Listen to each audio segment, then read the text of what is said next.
So we've been dealing with systems of two equations with two variables.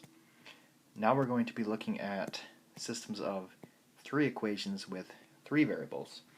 So we're introducing a z, and instead of representing lines, these represent planes, which are basically like sheets of paper in three dimensions.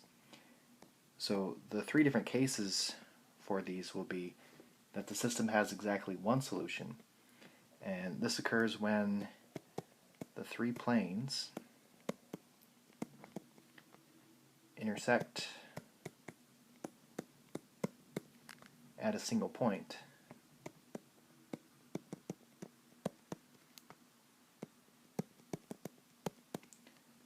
Or the system could have no solution, and this occurs when the three planes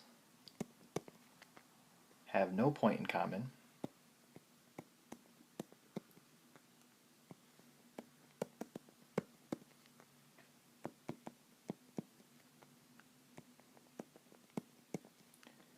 and then case 3 is that the system has infinitely many solutions, and this occurs when the three planes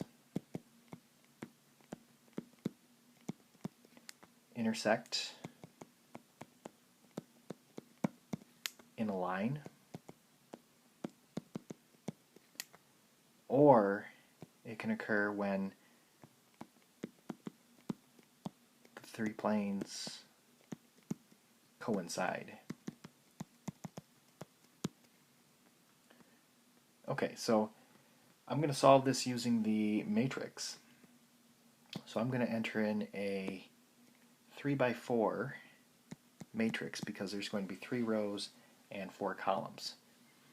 So this will be 1, -1, -1, 4, 0, 2, 1, -1, -1, 1, -2, 5.